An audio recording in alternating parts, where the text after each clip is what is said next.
সাইডে যেটা বাজাচ্ছেন এটা আসলে কি? এটা ন্যাচারাল পাখি জাত। আপনার যে কেউ ফুটেলি পাখি রাখবে, এখানে কোনো আট কলা কৌশল লাগছে না। যেমন একটা বাঁশি বাজাতে আপনার আট কলা কৌশল লাগে। আর এই পাখিটার ব্যাপারটা হচ্ছে যেমন এখানে পানি আছে, হ্যাঁ, আপনি বেসিন বল ট্যাপ বা জগমগ থেকে বল থেকে এখানে পানি দিবেন। এটা 2 বছর বাচ্চাও যদি ফুটায় পাখি রাখবে, যেমন হালকা করে ফুটেলি পাখি রাখবে। এটাকে আপনি তৈরি করেন না? এটা আসলে প্রথমত 2012 সালের দিকে সিঙ্গাপুর থেকে আমার এক বন্ধু আসে, ও আমাকে এরকম 2-3টা পাখি গিফট দেয়। তখন দেখলাম যে এটা খুব ইউনিক অ্যান্টিক, পাখি ডাকতেছে অটোমেটিক পানি দেওয়ার পর। তো তখন আমরা চিন্তা করলাম যে এটা মানে কোথায় তৈরি হয় বা কোথেকে আসে। তখন দেখলাম এটা চায়নাতে তৈরি হয়। তো আমি এক ইম্পোর্টার দ্বারা একটা চায়না থেকে ইম্পোর্ট করে এখন পর্যন্ত এটা আপনার বিভিন্ন উৎসব যেমন ঢাকা বাণিজ্য মেলা, ঢাকা বই মেলা বা সরকারি বিভিন্ন উৎসবগুলোতে আমরা এটা সেল করে থাকি পাখিটা।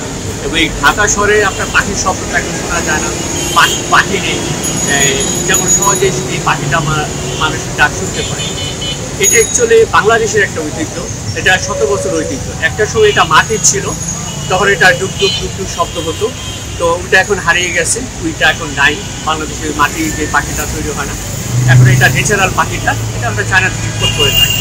কত বছর হলে এই ব্যবসা? এটা 2012 সালের পরপর থেকে আমরা শুরু করি চায়না থেকে ইম্পোর্ট করে পাখিটা রানিং চলতেছি।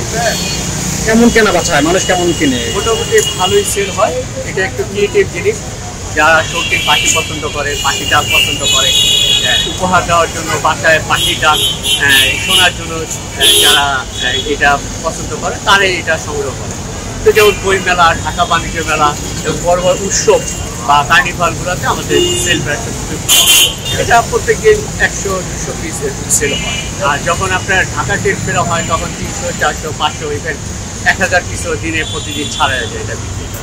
প্রাইস কেমন এটা? এটা আপনার মিনিমাম প্রাইস যেটা এটা 100 টাকা, আর ঢাকা ট্রেড ফেয়ার ইন্টারন্যাশনালে এটা 200 টাকা। তার কারণ ওখানে আপনার বিশাল অঙ্কের একটা স্টল ভাড়া দিতে হয়। আচ্ছা, যে এটা আসলে কিস তৈরি, কাঠের না প্লাস্টিক? অ্যান্টিক সিরামিক্স যেটা চীনামাটি বলে।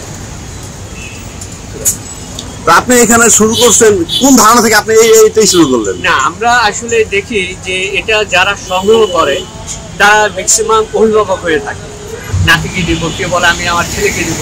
তো তাদের উপর আপনার ডিফারেন্স না, এটা বড়রাই বেশি কিনে তাদের পরিবারের ছোট বাচ্চাদের তাদের উপহার স্বরূপ নিয়ে দেয়।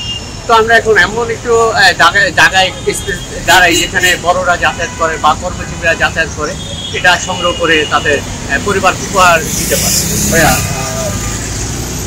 এরকম সেলার কতজন আছে না?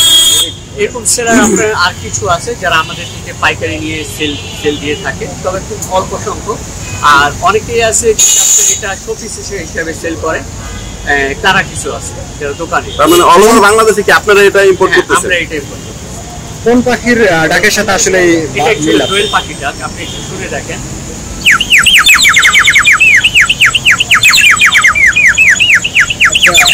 দোয়েল পাখির ডাক চায়নাতে ইম্পোর্ট হচ্ছে, এর আসলে কারণটা কি?